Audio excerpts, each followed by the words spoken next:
Joining me is multi-award winning singer-songwriter Victorino, and she's here today to talk about her music career and what's next for her. She's also humanitarian. She does a lot of charity work, and I'm so excited to have you with me virtually. Heather, welcome. Thank you so much. I'm so excited to be here. Yeah, so your passion for music began at 4 years old, is that right? Yes, it is. Well, my mom is funny. My mom says I've been singing since before I could even talk. That's like Oh my our goodness. running joke. Yeah, but I started taking lessons when I was 5, but I've just always known that this has been a God-given gift and my purpose. Well, you actually play the piano and you play the guitar, so that is amazing. Thank you. Thank you so much. Yeah, so um, growing up, did you come from a supportive family? I did. I'm really close to my mom. I have 3 sisters, 1 older Mm. sister and 2 younger. We're all just about 2 years apart, but we grew up in a small town in Virginia, so like everyone kind of knew everyone. And my mom and my sisters, they've been so supportive of me. My mom put me in lessons when I was really little. I started taking voice lessons and then piano lessons and later picked up guitar. But I auditioned for the Virginia Children's Chorus when I was, I think, 7 or 8 years old. And we toured all over, even went to Europe, and we had shows every weekend. So my mom and my sisters were front and center every weekend for my shows, like all growing up until I graduated from high school. That's amazing. I mean, was there a pivotal moment that you knew I want to be a professional singer-songwriter? Yeah, I think so. So I was in kindergarten and it was a Christmas performance at my elementary school. And I remember it was so noisy. I could just hear, kids, the audience, babies crying. It was just loud. It was an elementary school Christmas performance. And I had the solo with We Three Kings, and I had verse 5.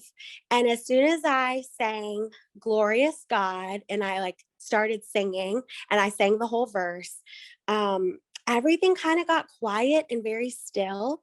I remember it was so quiet you could almost hear a pin drop, and the baby stopped crying and people stopped talking and everyone was just looking at me, and I saw my mom crying in the audience.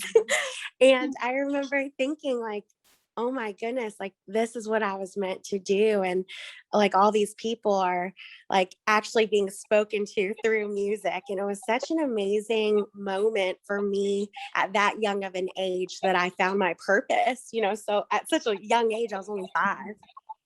Oh my goodness, only 5 years old. And was your mom a singer? Um, My mom has a really good voice, but she never pursued it. She got married young and had all of us kids. And, she's always loved music. My Nana played the piano her whole life. So I think music has been in my family, but my mom never pursued music. But she is naturally, I always say she's naturally a singer. yeah, that's wonderful. So, growing up, who were your earlier influences? Was Oh it goodness, this is an easy one. I love Dolly Parton so much. Mm, And I don't know if you can tell like by my hair, I always have high hair. But growing up, I just loved Dolly so much because I think when I was little, it was because she was so fancy and wore fancy glitzy outfits and makeup and hair. But as I started getting older, I realized not only is she an amazing performer and entertainer, but she's an amazing human being. She does so much for mm. other people. She's the head of so many different charities and she's all about giving back. So she hasn't let the fame and the fortune and the glamour get to her at all. She's still so humble and kind and like the girl next door. Yes, and I mean Dolly Parton, and and also you are a storyteller. Like, I mean, where do you get your influence to write? Well, I think it's through life experiences that Mm, I get my music and like the ideas. That's what country music is, right? We're all telling a story. And thankfully, it's been a lot of my own personal experiences. But I do think, along with that, I'm also influenced by all of the greats. So I've listened to their music growing up, like Dolly Parton and Loretta Lynn and Patsy Cline and, Tammy Wynette and Johnny Cash. I can't leave out the guys either. Hank Williams, like all the all the greats.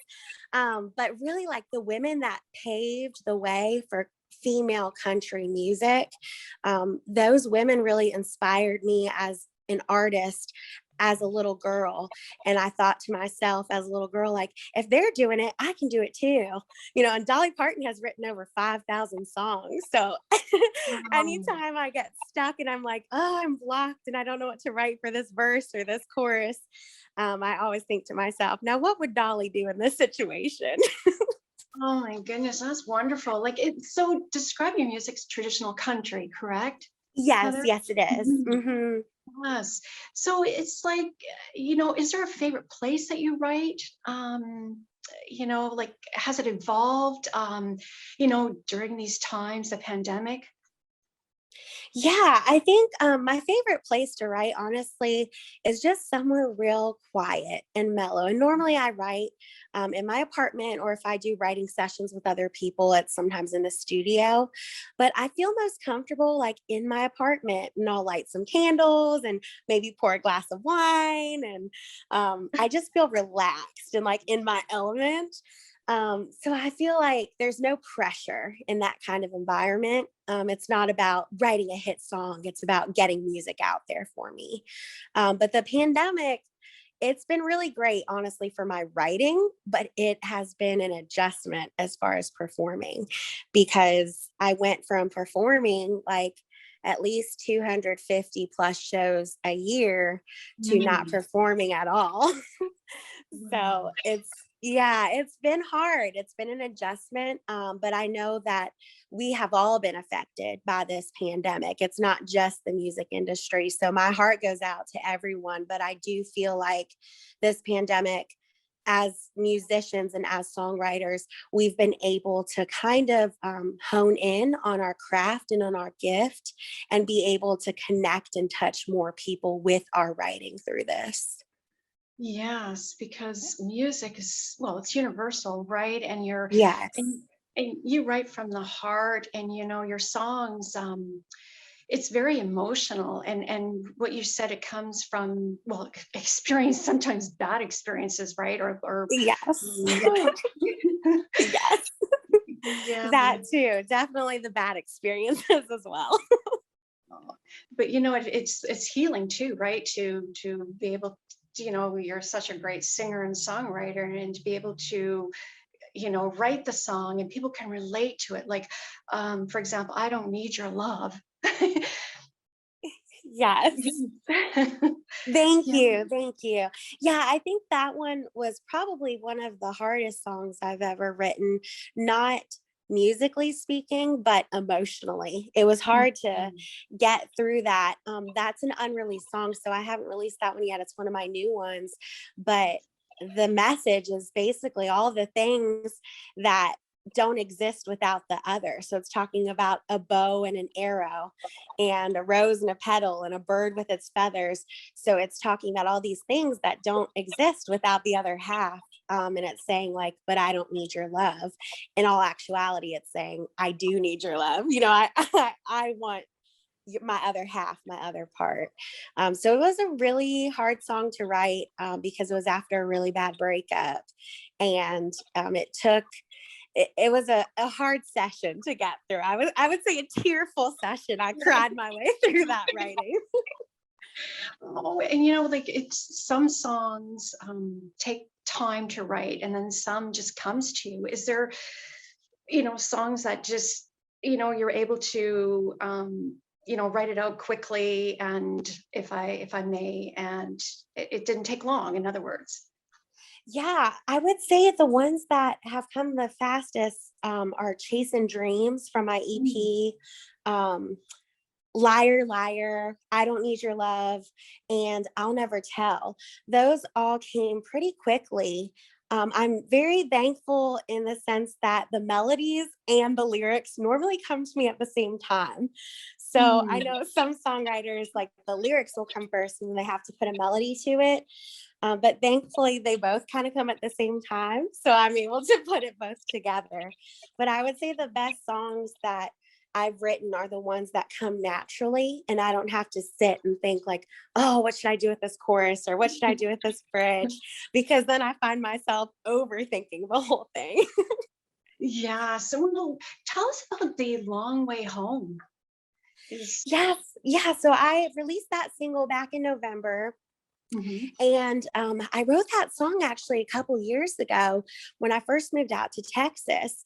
And I Oh, didn't put it on my EP because I just felt like it wasn't ready to be released yet. I felt like I wanted to hang on to it for a little while. And the song came from really a lonely place. I had just moved out to Texas. I didn't know a soul out there. And I was trying to find my place in my music career and in the music industry. And I was brand new to all of it, to the music industry and to Texas. And I had just gone through a horrible breakup. And I found myself without knowing a soul, going through a bad breakup in a new city. And I had a glass of wine that turned into a bottle of wine. and then and then I ended up with Long Way Home. And I held on to it. And I thought back in, I think it was probably around August or September, I thought, you know what? I remember feeling this same way when I first moved to Texas, but this time I'm in Nashville and we're in the middle of a pandemic. So I was feeling like a little sad and a little lost because I wasn't performing anymore, because everything was shut down here. And I thought, I bet a lot of other people feel this same way. They feel a little lost and uncertain of what's coming next because of the pandemic. And I think I was supposed to hold on to it until now. So I ended up releasing it in November. And thankfully, I got some really great feedback and reactions to it. And I just feel like it was the perfect time to release it to connect and touch more people. and timely too. Like, I mean, it's missing home, and being alone. I mean, you are inspirational, and such drive, brave to do that, to follow your dreams. And I mean, tell us, like your family. I mean, you missed your family and they missed you.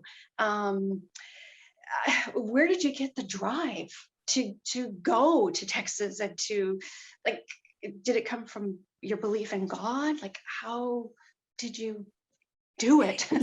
Yeah, that's such a great question. I think it was probably a combination of things. My mom is very adventurous and loves to travel. She works for the airlines. So I think I got my free and adventurous spirit from her naturally. But I do think that a lot of it came from God putting this purpose and this passion in my heart.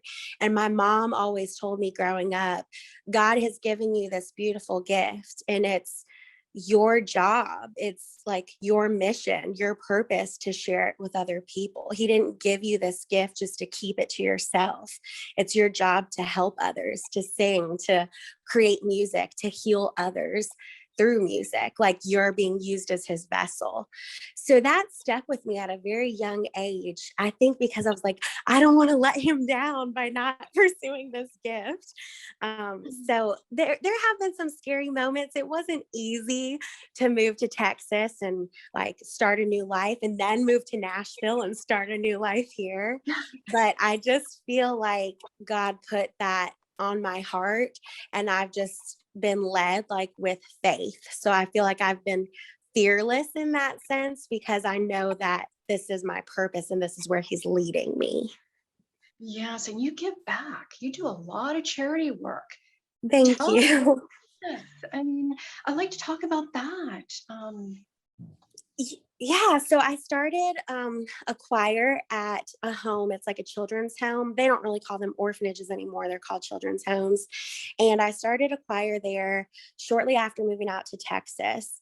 And I just thought it was so important because music heals. And like you said earlier, it's so universal.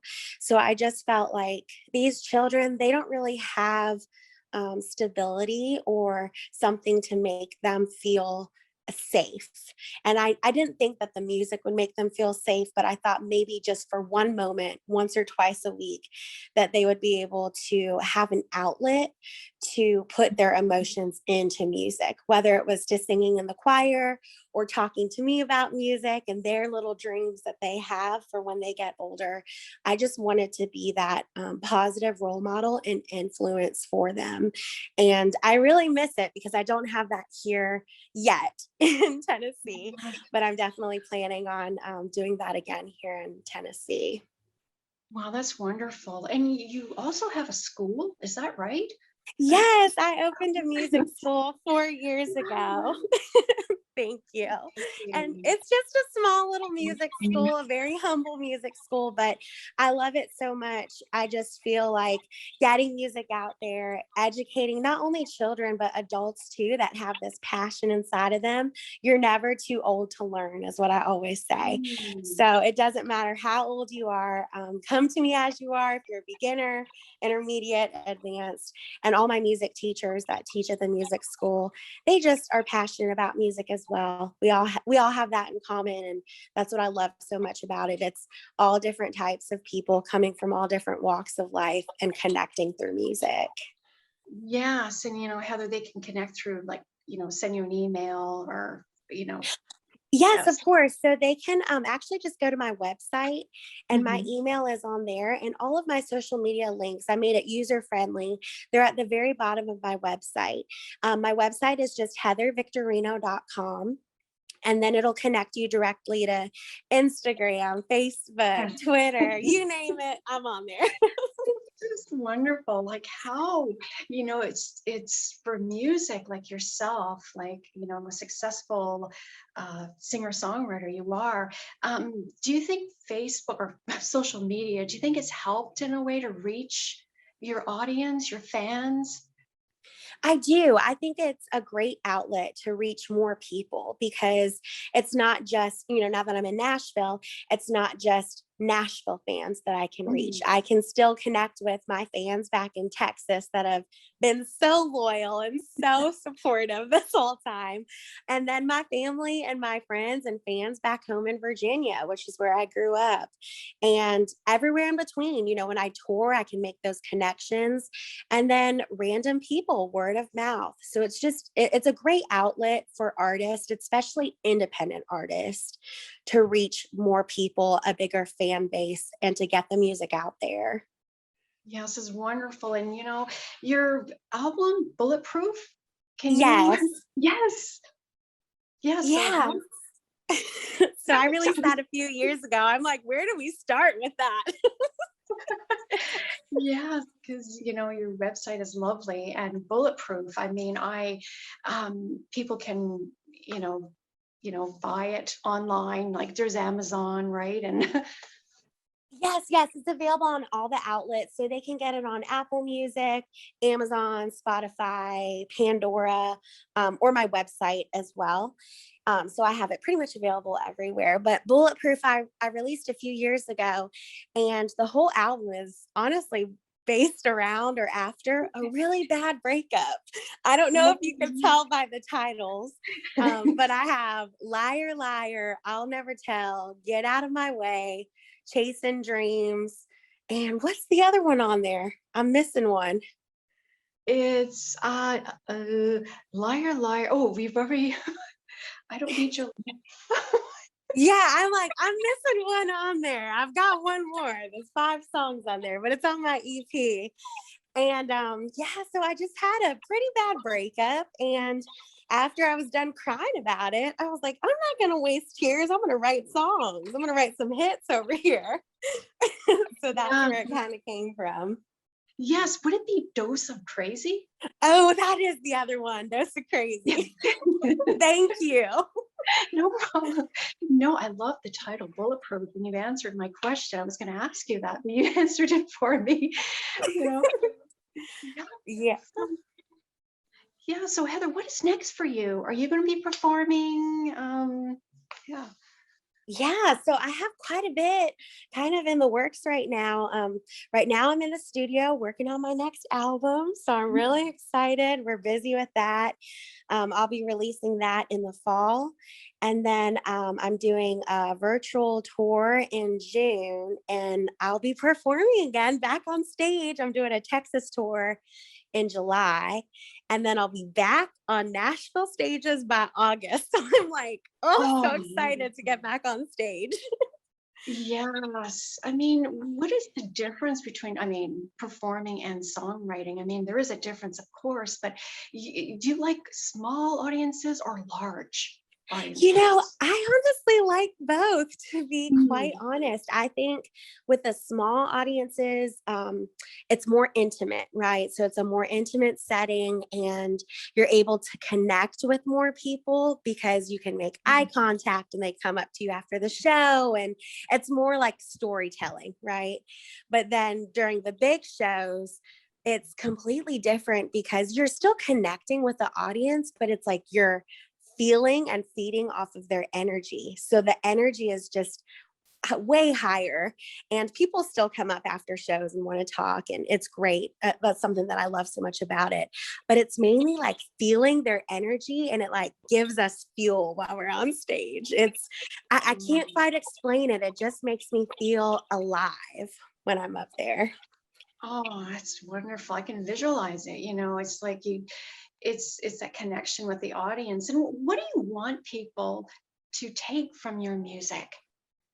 Yeah, I feel like I just want them to feel like they're being heard, they're being spoken Mm, to, whatever they're going through.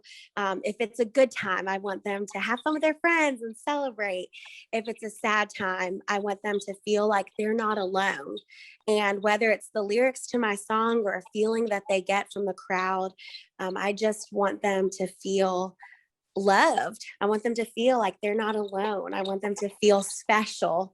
And I just want them to be able to feel the music. So I guess, regardless of whether it's a fast song or a slow song or a heartbreak song, regardless of what the song is about, I just want them to be able to connect to the music and go home with their hearts being full and filled.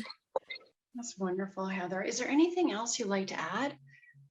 Um, yeah, I guess I just want everyone to be able to find me if they need to. Y'all can go to heathervictorino.com and follow me on social media because I have a new merch line coming out in May. So I'm really excited about that.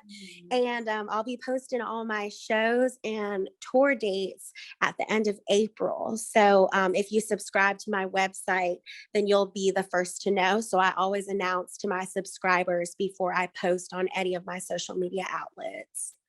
Thanks again. And yeah, Thank you so much. I hope you have a great night, and I'll be talking to you again real soon. yes, for sure. Okay. Bye for Bye bye. now. Thank you. Bye.